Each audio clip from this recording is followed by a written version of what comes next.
उत्तर प्रदेशातील झाशी येथील लक्ष्मीबाई वैद्यकीय महाविद्यालयात लहान मुलांच्या अतिदक्षता विभागात NICU इथं आग लागून झालेल्या दुर्घटनेत 10 मुलांना जीव गमवावा लागलाय तर 16 मुलं जखमी आहेत। फायर अलार्म वाजला असता तर 10 मुलांचा जीव वाचला असता असं बोललं जातंय। अख्खं कुटुंबच उद्ध्वस्त झाल्यानं चांदी नगरी हळहळली। शत्रूच्याही वाट्याला न यावा असा दुर्दैवी प्रसंग। नेमकं काय घडलं?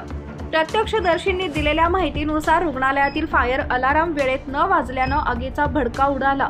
वेळेवर हा अलार्म वाजला असता तर बचाव कार्य सुरू करता आले असते आणि मुलांचा जीव वाचवता आला असता। अतिदक्षता विभागात किती मुलांवर उपचार सुरू होते याचा आकडाही नक्की कोणाला माहित नाही। पोलिसांनी दिलेल्या माहितीनुसार रुग्णालयात एकूण 47 मुलांवर उपचार सुरू होते। त्यातील काही मुलांना वाचवण्यात आला असून त्यांच्यावर उपचार सुरू आहेत।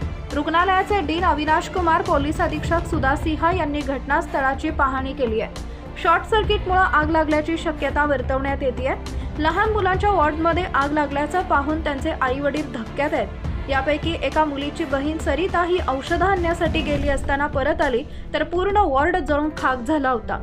तेव्हा तिनं सांगितलं की आम्ही तिचा मृतदेह पाहून आम्हाला धक्का बसला, आम्ही तिचा मृतदेह उचलूही शकलो नाही।